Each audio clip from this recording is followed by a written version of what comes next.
Baiklah, pada hari ini seperti yang Sugi katakan tadi, kita ada macam-macam perkongsian menarik untuk anda penonton wanita hari ini. Tetapi kita akan menemu bual seorang tetamu kita sebab Sugi kalau kita lihat sekarang ni kan di laman media sosial ramai yang berkongsikan ataupun memberi bantuan kepada mereka yang memerlukan. Termasuklah tetamu kita pada hari ini iaitu Puan Nur Zoyawati Husin, iaitu penyelaras projek telur dan kicap yang sedang berada di Shah Alam Selangor. Assalamualaikum. Selamat tengah hari Puan Zoya. Waalaikumsalam warahmatullahi wabarakatuh. Panggil Puan Zoya boleh ya? Boleh insyaAllah. Lebih selesa panggil Kak Ati. Oh, Kak Ati. Kak Ati. Baik. Baik. Kak Ati, projek telur dan kicap ini bagaimana bermulanya Kak Ati? Kak Ati buat kerja ni dah 8 hingga 7 tahun yang lepas untuk agihan sendiri. Tumpuan Kak Ati memang daripada untuk ibu tunggal, anak yatim, OKU dan madrasah-madrasah. Jadi Kak Ati ni banyak di belakang tabir beberapa NGO. Waktu yang lebih aktif waktu MCO tahun lepas, kita menyampaikan berbagai-bagai agihan, bukan kicap dengan telur saja, barang-barang lain. Jadi Kak Ati ambil inisiatif ni sewaktu pengalaman Kak Ati mengagihkan barang di satu tempat. Ibu tunggal yang ada anak 4 orang, dia waktu barang Kak Ati sampai di rumah dia sedang bagi anak dia makan sepinggan nasi yang dia share untuk 4 orang. Dia tabur serbuk Maggi. Dia gaul pada nasi yang panas tu, dia suap mulut ke mulut anak dia. Jadi kat situ, waktu Kak Ati pulang tu, Kak Ati berfikir Kak Ati mesti buat sesuatu untuk bagi bantuan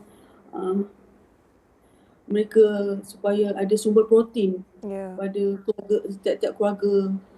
Waktu tu Kak Ati mulakan dengan Kak Ati bagian untuk 200 pack dan satu botol kicap untuk 200 keluarga. Dan Kak Ati teruskan ni sampai sekarang. Okey, baik. Inisiatif Kak Ati sememangnya inisiatif yang saya pasti kalau semua orang boleh, mereka pun ingin lakukan. Tetapi terima kasih Kak Ati kerana melakukannya. Dan Kak Ati, mungkin Kak Ati boleh kongsikan jugalah sejak Kak Ati mula memberikan ataupun membuat pengagihan barangan ini, bagaimana respon ataupun reaksi orang yang mungkin menerimanya dan orang di sekeliling yang membantu Kak Ati sendiri? Alhamdulillah, kerja baik ni disambut dengan ramai orang.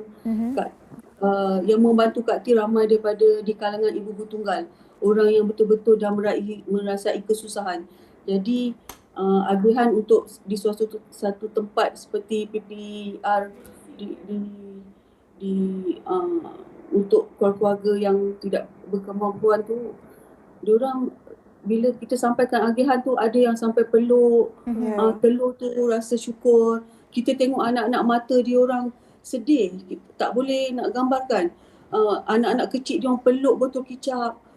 Sampai ada satu masa tu kita hulurkan bantuan di depan bank.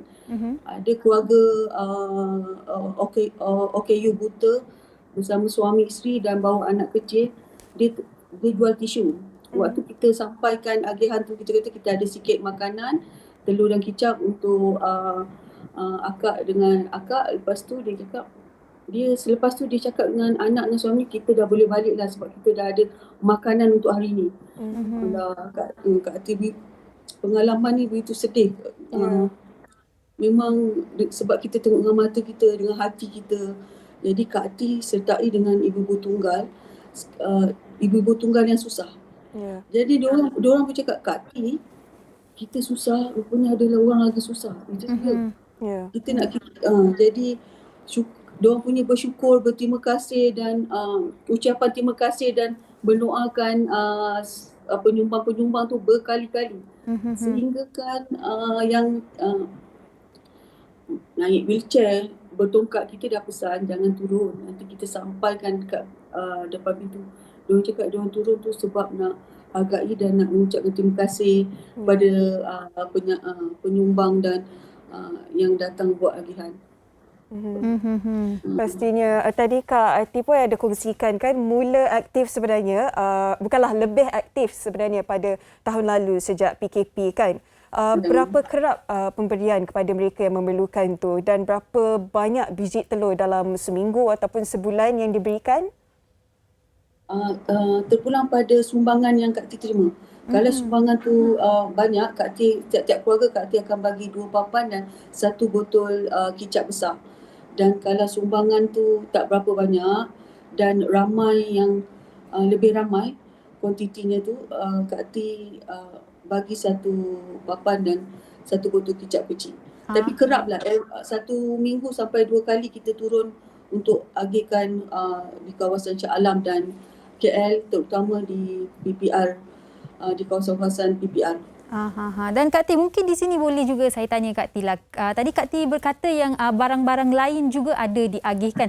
Tetapi apa yang membuatkan Kak Ti memilih, orang kata bahan utamanya kicap dan telur? Apa yang membuatkan Kak Ti ingin memberikan kicap dan telur sebagai bahan utama kepada mereka yang memerlukan? Sebab selalu yang Kak Tis agihkan satu seperti beras, minyak dan yang lain tu tak ada protein, tak ada sumber protein kat situ. Jadi Kak Ti pilih telur tu, dalam telur tu mudah, benda yang mudah, cepat, lepas tu kuantiti yang banyak dan boleh dapat ramai orang. Kak Ti fikir macam tu. Kak Ti nak dapat nak sampaikan agihkan pada semua orang. Bukan seorang yang susah. Waktu ketika ni rakyat memang susah, sangat memerlukan. Jadi Kak Ti selalu berpesan dengan kawan-kawan, kalau ada lebih sikit, kita buat kebaikan untuk 1 orang pun cukuplah. Janji kebaikan, dan kebaikan ni kita kena teruskan seterusnya. Kebaikan ni bukan kecil yang besar, setiap kebaikan tu adalah kebaikan. Jadi kita kena teruskan juga untuk membantu yang sangat memerlukan. Dan bersyukur sekarang di mana-mana tempat masjid dan surau ada buka food bank. Kak Ti war-warkan pada kawan-kawan, mohon yang penonton wanita hari ini yang ada ketiga ini yang mendengar, berilah kalau berkemampuan sedikit, berilah sedikit bantuan, walaupun sebotol kicap dan sepak telur, hantarlah ke food bank yang berdekatan supaya kerana ramai yang sangat memerlukan. Okey, baik. Terima kasih Kak Ti atas perkongsian Kak Ti, dan bagi pihak WHI kami ingin mengucapkan terima kasih kepada Kak Ti dan teruskan usaha Kak Ti dalam membuat kebaikan dan memberikan inspirasi kepada mereka di luar sana Kak Ti. Terima kasih banyak-banyak Kak Ti dan jaga diri. Terima kasih wanita hari ini dan tim sudi hubungi Kak Ti dan berkongsi sedikit cerita. Terima kasih Kak Ti. Assalamualaikum. Waalaikumsalam warahmatullahi. Itu dia Sugi. Kak Ati merupakan seorang wanita yang memberi inspirasi kepada kita semua di Wanita Hari ini pastinya.